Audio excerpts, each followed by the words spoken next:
खुशियां दा आया जे, ओ ढोल वजा लो नच लो गा लो अज दिन खुशियां दा आया जे, भंगड़े पा लो जश्न मना लो अज दिन खुशियां दा आया जे, ओ ढोल वजा लो नच लो गा लो अज दिन खुशियां दा आया जे, अज सारे जग दा शाफी इस दुनिया ते आया जे, अज सारे जग दा शाफी इस दुनिया ते आया जे, ओ भंगड़े पा लो जश्न मना लो अज दिन खुशियां दा आया जे, ओ ढोल वजा लो नच लो गा लो अज दिन खुशियां दा आया जे।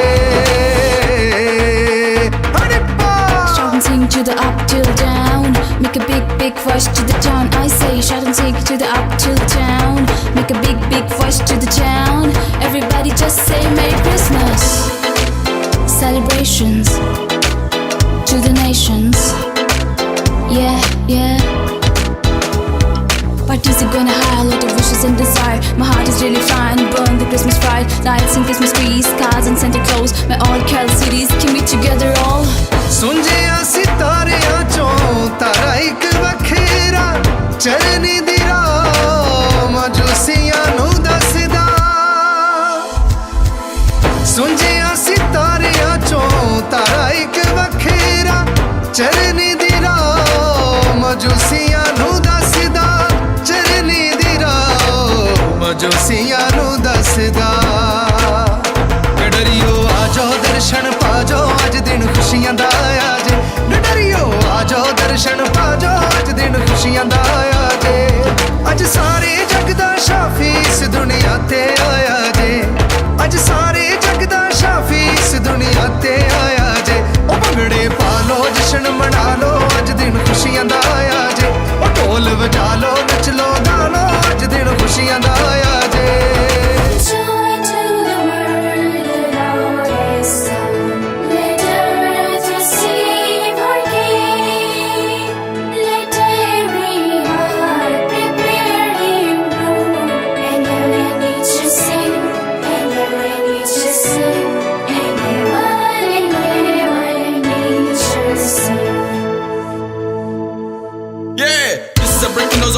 Just comes, joy and happiness coming closer your way.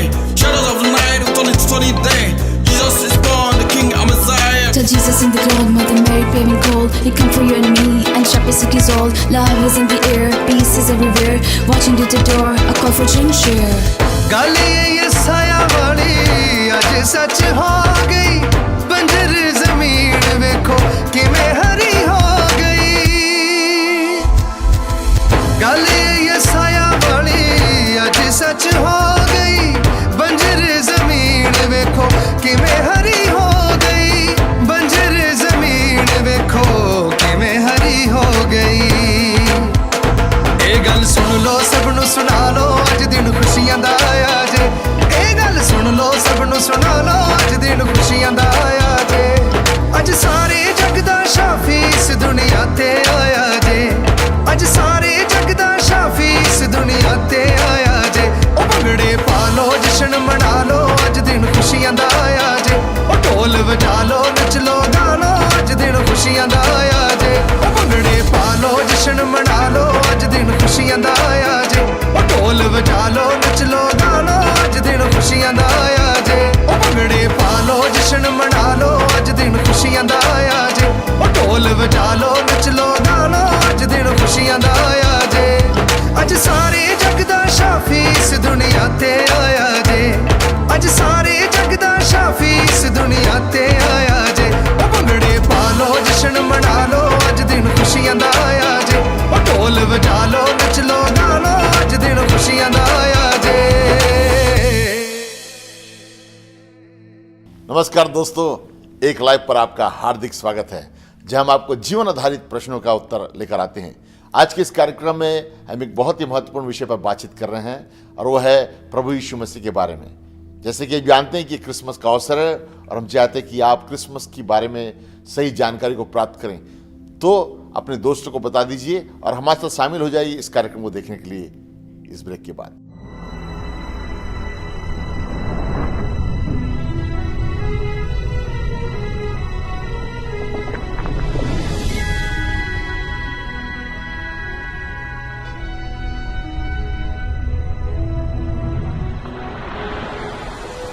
परमेश्वर बहुत महान है, उसकी सामर्थ्य अपार है।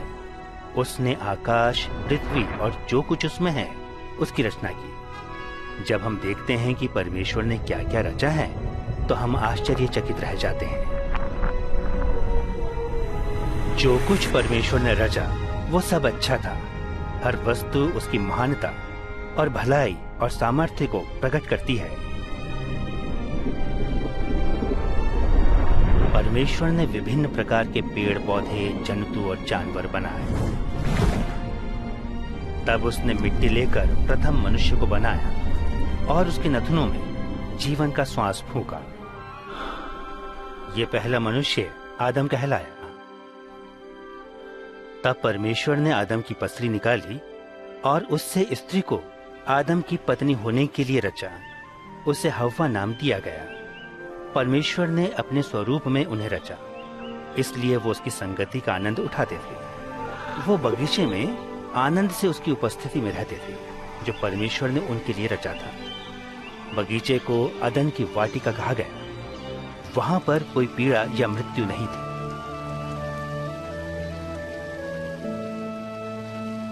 परमेश्वर ने आदम से कहा, तुम हर एक पेड़ का फल खा सकते हो, एक को छोड़कर। अगर उसको खाओगे तो मर जाओगे। लेकिन एक दिन शैतान ने हव्वा को परखने की कोशिश की। उसने फल तोड़ा और खाया और अपने पति को भी दिया। उन्होंने ऐसा इसलिए किया क्योंकि परमेश्वर से ज्यादा शैतान पर उन्होंने विश्वास किया। उसी क्षण परमेश्वर के साथ उनका संबंध टूट गया, क्योंकि परमेश्वर पवित्र है और उसकी आज्ञा तोड़ने वाले उसकी उपस्थिति में नहीं रह सकते। परमेश्वर ने आदम और हव्वा को अदन के बगीचे से बाहर निकाल दिया। उन्होंने परमेश्वर की आज्ञा को नहीं माना, इसलिए उन्हें शर्मिंदा होना पड़ा। इसकी वजह से आदम, हव्वा और उनके सारे वंशज दुख और मृत्यु के भागीदार हुए। लेकिन परमेश्वर बहुत दयालु है। उसने मनुष्य से प्रेम करना नहीं छोड़ा। उसने मनुष्यों को फिर से अपनी संगति में लाने का रास्ता पहले से ही तैयार कर लिया था।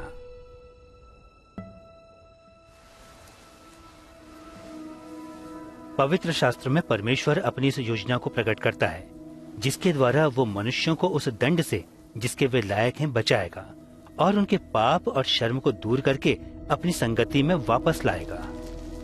भविष्यवक्ता अब्राहम पर उसने अपनी इस योजना का एक भाग प्रकट किया।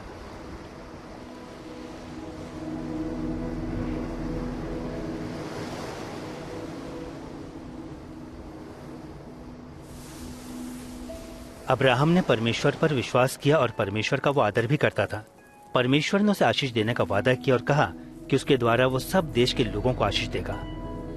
परमेश्वर ने उससे वादा किया कि वो उसके वंश को समुद्र तट की रेत के कणों के समान और आकाश के तारों के समान कर देगा। अब्राहम ने परमेश्वर पर विश्वास किया और परमेश्वर ने उसके इस विश्वास के कारण उसे धर्मी ठहराया और अपना मित्र माना।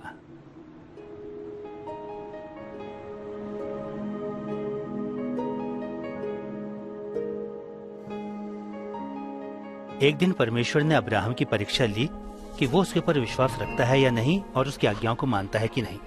परमेश्वर ने उससे कहा कि वो उसके लिए अपने बेटे का बलिदान करे। अब्राहम जानता था कि इस एक पुत्र के द्वारा परमेश्वर ने वादा किया है कि वो उसे एक बहुत बड़ा वंश देगा। फिर भी उसने परमेश्वर पर विश्वास किया और उसकी आज्ञा मानी। इसलिए उसने तैयारी की ताकि वो अपने बेटे को मारकर परमेश्वर के लिए बलिदान चढ़ाए।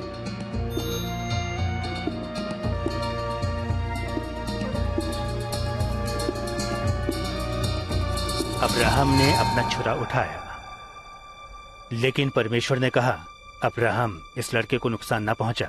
मैं जानता हूं कि तू मेरा भय मानता है और मेरी आज्ञाओं को मानने के लिए तैयार है। तब अब्राहम ने अपने पास एक भेड़ को देखा जो अपनी सींग से झाड़ियों में फंसा हुआ था। तो अब्राहम ने उस भेड़ को लिया जो परमेश्वर ने दिया था और उसे अपने पुत्र के बदले परमेश्वर के लिए बलिदान चढ़ाया। जब परमेश्वर ने अब्राहम के बेटे की जगह भेड़ का प्रबंध किया तो उसने लोगों के लिए अपने महान प्रेम को प्रकट किया। उसका प्रेम उस अच्छे पिता के प्रेम जैसा है जो अपने पुत्र से प्रेम रखता है। और इस घटना के द्वारा परमेश्वर ने यह प्रकट किया कि वो मनुष्यों की जगह पर एक बलिदान उपलब्ध कराएगा।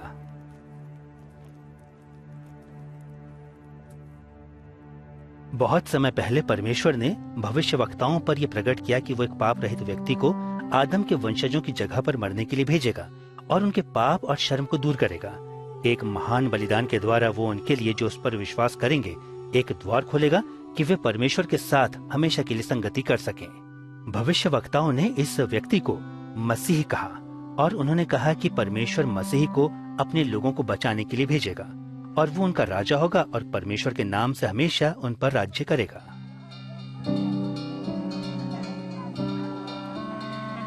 उसके आने के कई 100 वर्ष पहले भविष्यवक्ताओं ने बताया कि मसीह क्या क्या करेगा और उसके साथ क्या क्या होगा।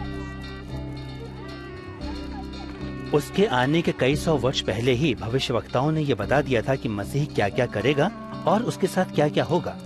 भविष्यवक्ता दाऊद ने कहा कि परमेश्वर मसीह के बारे में ये घोषणा करेगा कि तू मेरा पुत्र है। अन्य भविष्यवक्ताओं ने परमेश्वर के पुत्र के रूप में उसका वर्णन किया ताकि मसीह का परमेश्वर के साथ घनिष्ठ संबंध बयान कर सकें। यशायाह भविष्यवक्ता ने कहा कि एक कुंवारी गर्भवती होगी और एक पुत्र को उत्पन्न करेगी। उसका पुत्र परमेश्वर का अनंत वचन है जो जगत पर प्रकट हुआ। भविष्यवक्ताओं ने यह भी बताया कि मसीह का जन्म बैतलहम में होगा। वो यरूशलेम में उनके राजा के रूप में एक गधे पर सवार होकर प्रवेश करेगा। उन्होंने ये भी लिखा कि उसका नजदीकी मित्र उससे 30 चांदी के सिक्कों के लिए धोखा दे देगा। भविष्यवक्ताओं ने कहा कि मसीह अपने जीवन का बलिदान करेगा, लेकिन परमेश्वर उसे मरे हुओं में से तीसरे दिन जी उठाएगा। भविष्यवक्ताओं ने मसीह को मनुष्य का पुत्र भी कहा और बताया कि वो बादलों में परमेश्वर की उपस्थिति में प्रवेश करेगा और परमेश्वर उसे सब लोगों और राष्ट्रों के ऊपर हमेशा के लिए अधिकार देगा। 2000 वर्ष पहले एक ऐसा ही व्यक्ति इस संसार में रहता था जिसका नाम यीशु था। क्या यीशु का जीवन उन सब बातों को जो भविष्यवक्ताओं ने मसीह के बारे में कही पूरा करता है? Bro, are you coming or not, boss? Customer production here, live center, man. Yeah. Oh, there's gonna be dance, drama, food, everything, man. People, there's gonna be heaps of people here. You gotta be here, bro. You can't miss this. Yeah? I just told you. Okay, bro. See you there. Yo, sweet.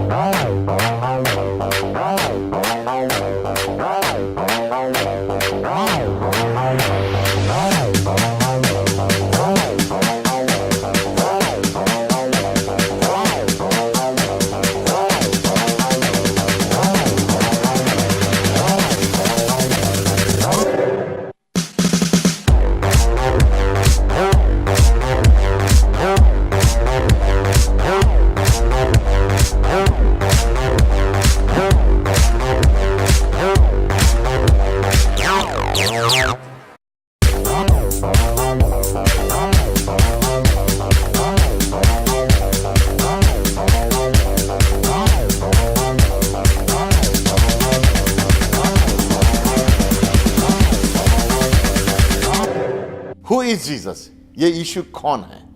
जी हाँ, ये प्रश्न बहुत ही महत्वपूर्ण प्रश्न है हमारे व्यक्तिगत जीवन के लिए और आपके लिए कि यीशु मसीह कौन है। बाइबल कहती है कि यीशु मसीह का जन्म अनोखा और अद्भुत था। जैसे कि आपने देखा, यीशु मसीह की पैदाइश अद्भुत थी। पवित्र आत्मा के सामर्थ्य के द्वारा उसका जन्म हुआ था। उसके भविष्यवाणी की गई थी। कई भविष्यवक्ताओं ने 700 साल पहले यीशु मसीह के जन्म का स्थान, उसकी माता के बारे में, उसके शहरों के बारे में कि कहाँ वो पैदा होगा, ये सब चीज़ें बहुत ही पहले भविष्यवाणी कर दी गई थी। साथ ही साथ पवित्र आत्मा के सामर्थ्य से यीशु मसीह का जन्म हुआ था। उसका जन्म कोई साधारण नहीं था, एक पवित्र थे, किसी पति और पत्नी के संबंध से नहीं, लेकिन पवित्र आत्मा के सामर्थ्य से यीशु मसीह जो थे मरियम के कोख में आए। तो दोस्तों, ये जरूरी जानना। और जब वो इस दुनिया में थे तो एक पवित्र जीवन को व्यतीत किए। उनके जीवन में कोई भी पाप नहीं था।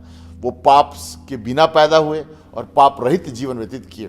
33.5 साल जब इस पृथ्वी में थे, उन्होंने एक अद्भुत सामर्थ्य जीवन को व्यतीत किया और वे आपके और मेरे लिए इस दुनिया में आए। प्रश्न ये उठता कि यीशु मसीह क्यों हमारे लिए आए? दोस्तों, यीशु मसीह के आने का एक ही मुख्य कारण था कि वह आपको और मुझको फिर से परमेश्वर से मुलाकात करा सके। जैसे कि आप जानते हैं, हम सब गुनाहगार हैं, हम सब में पाप का स्वभाव है और हम ईश्वर से अलग हो गए थे। पाप के कारण इंसान ईश्वर से दूर हो गया था। लेकिन प्रभु यीशु मसीह के आने का मुख्य कारण ये था कि वह इंसान को फिर से परमेश्वर के पास में मुलाकात कर सके, और इसलिए प्रभु यीशु मसीह इस पृथ्वी पर आए।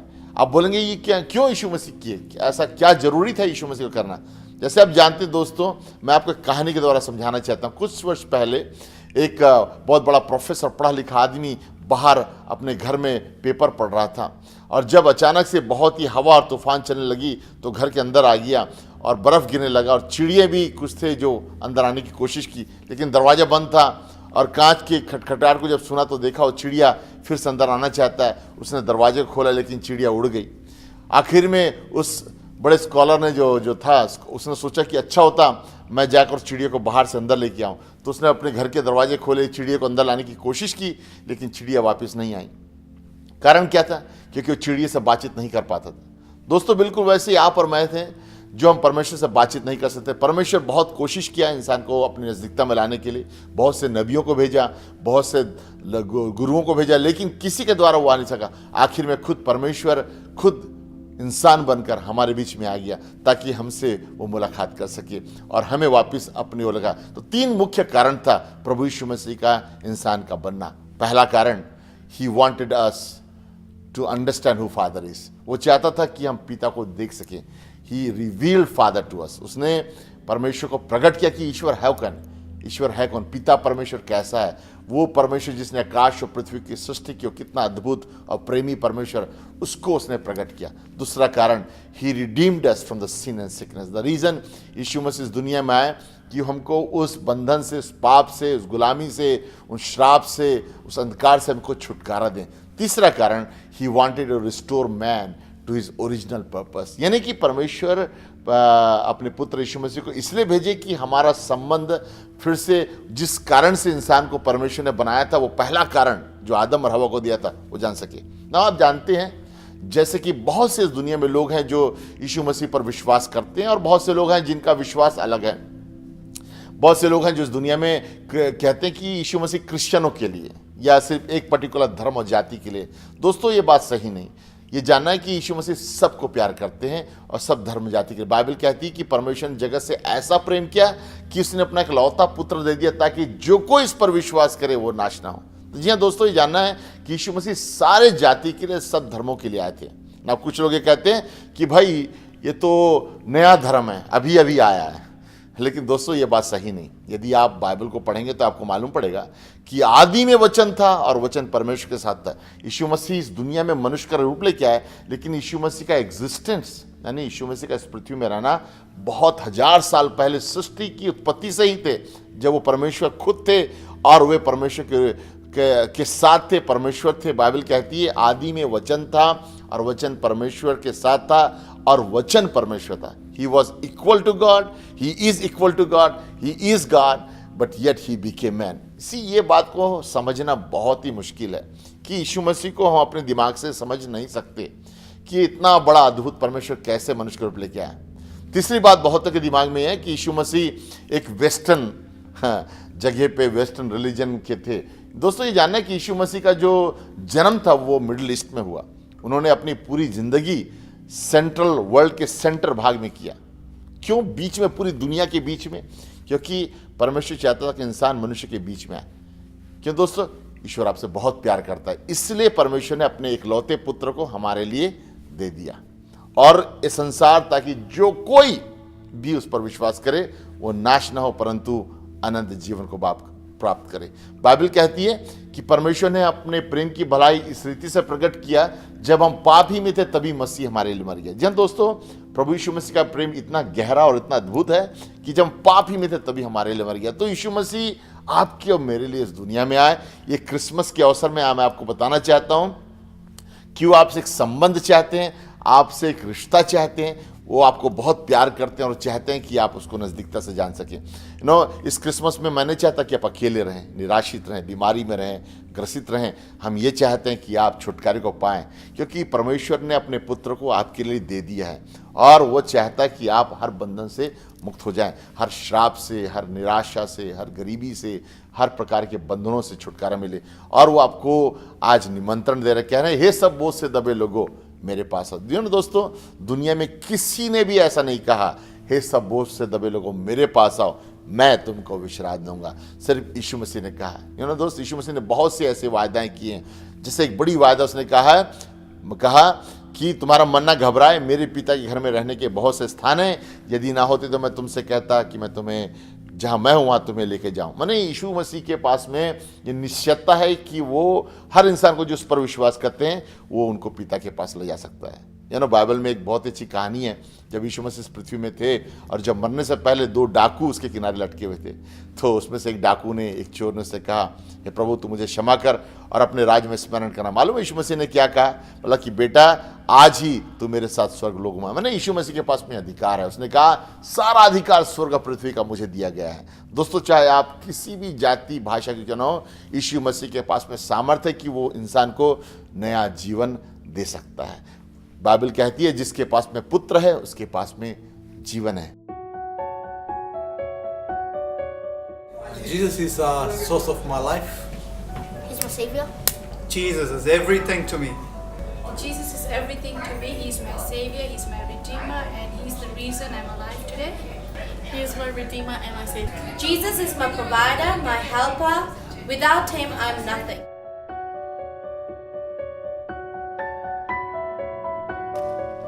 जी हाँ दोस्तों, यीशु मसीह ने अपने आप को ये एक बहुत बड़ा क्लेम करके कहा कि आई एम द वे, मैं ही मार्ग हूं। माने दोस्तों, ये बहुत बड़ी चीज है जिन्हें कहा I am the only way to the father. हमने ये बहुत ही बड़ा शब्द यीशु मसीह ने कहा है कि ईश्वर के पास जाने के लिए मैं ही एक रास्ता हूं। दुनिया में ऐसा किसी ने क्लेम नहीं किया, किसी बादशाह ने, किसी राजा ने, किसी दूसरे गुरु देवता ईश्वर, किसी ने इस बात को क्लेम नहीं किया कि मैं मार्ग हूं।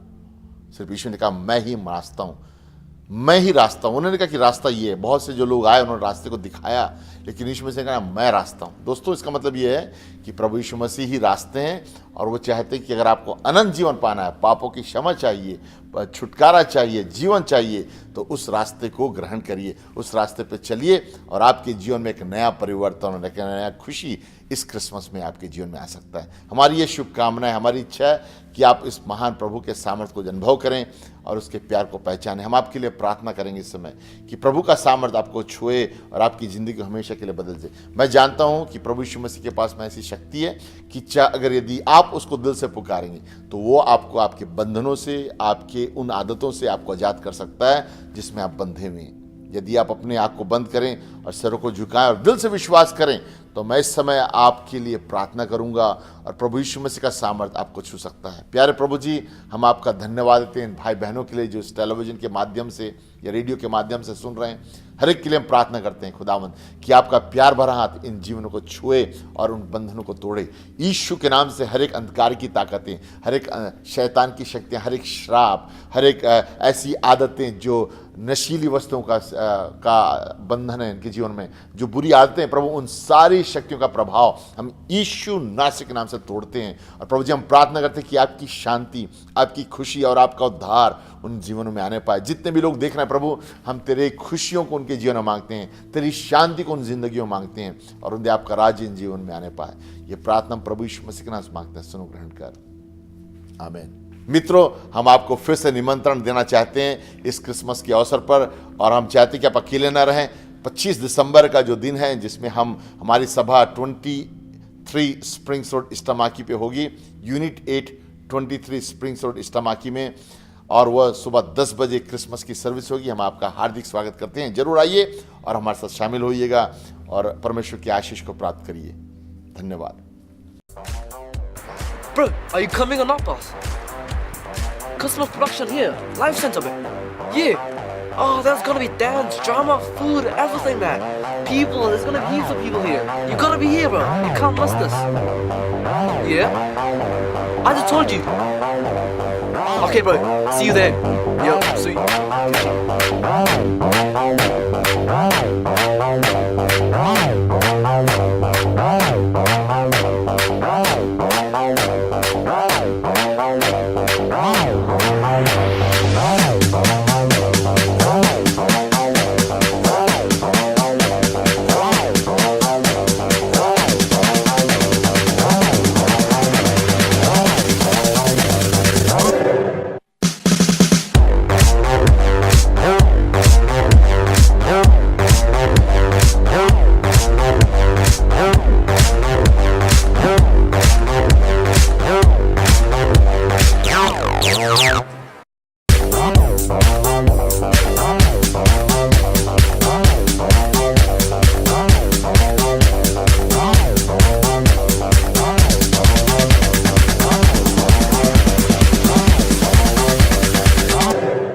community.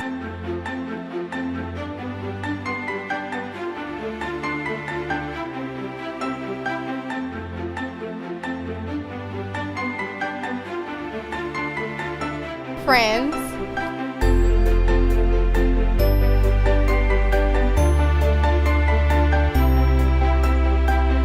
Family.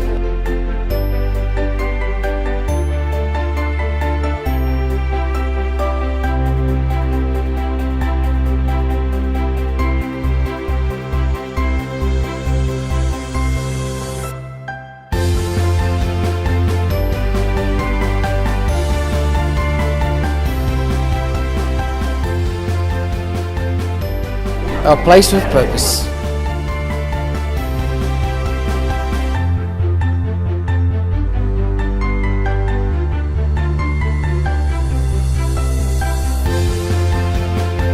Indian. Christian. Life. Center.